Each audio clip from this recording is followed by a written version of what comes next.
40 tahun lebih tak perang-perang, tentara Cina dianggap ayam sayur.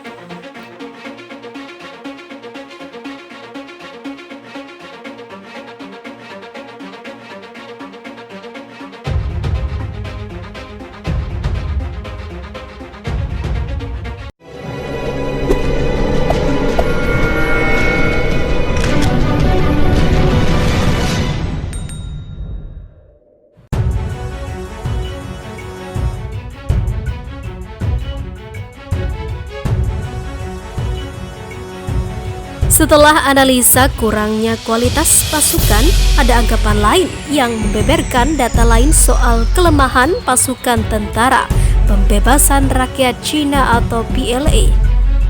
Padahal saat ini militer Cina sedang konsisten menunjukkan kekuatan tempurnya.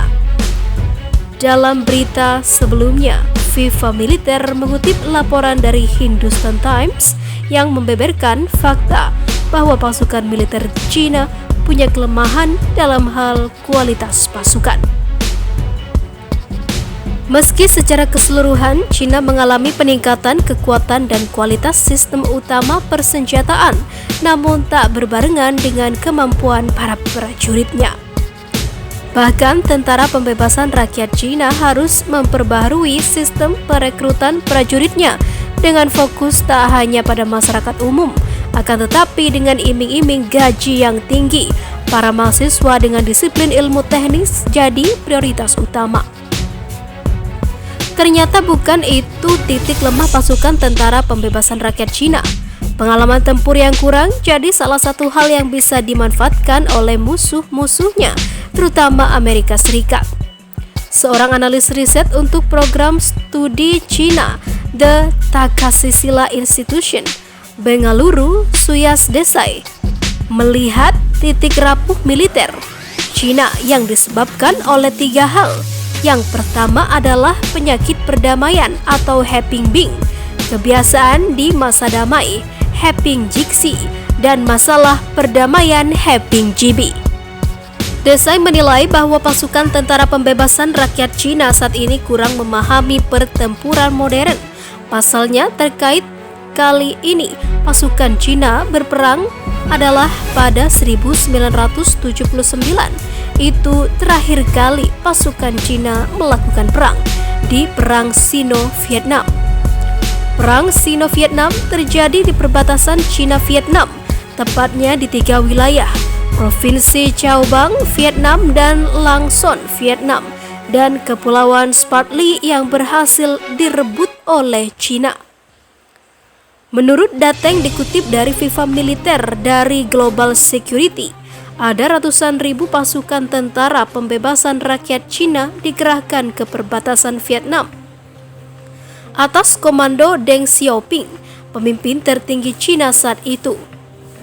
Perang Sino-Vietnam, Deng mengirim 600.000 pasukan untuk merespon invasi dan pendudukan militer komunis Vietnam di Kamboja.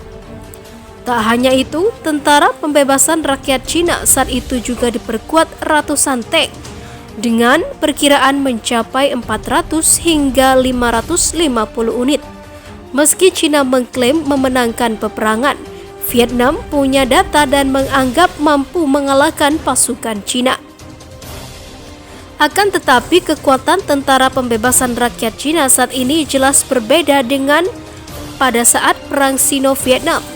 Dalam data yang dikutip FIFA Militer dari Global Firepower, saat ini Cina menduduki posisi ketiga sebagai negara dengan indeks kekuatan atau Power Index 0,0691.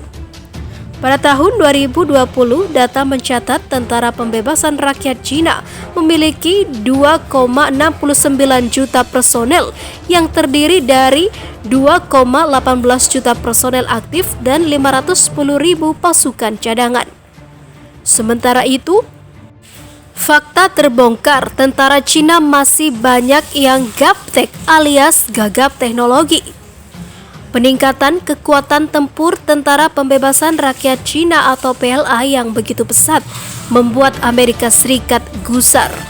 Akan tetapi, militer Cina bukan berarti tak punya kelemahan, sebab ada sebuah analisa yang menyebut ada beberapa titik kelemahan armada tempur negeri tirai bambu.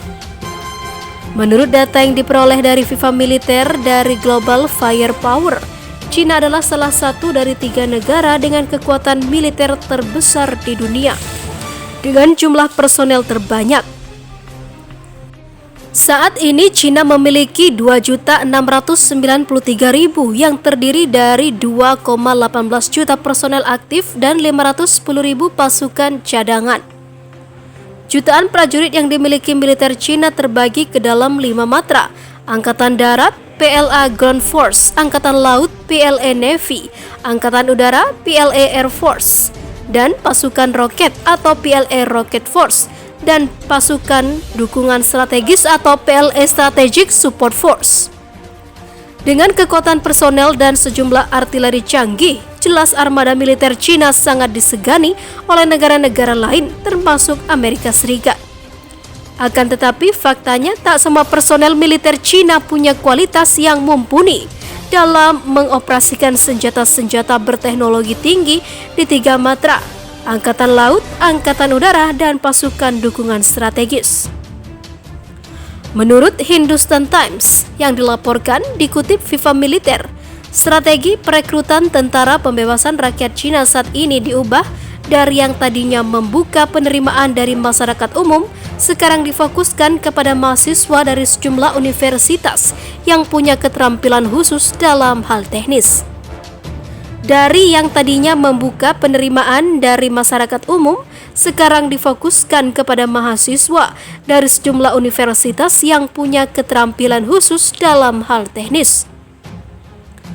Perubahan strategi perekrutan yang dilakukan Tentara Pembebasan Rakyat Cina atau PLA ini tak lepas dari target informatisasi angkatan bersenjata di tahun 2035 mendatang.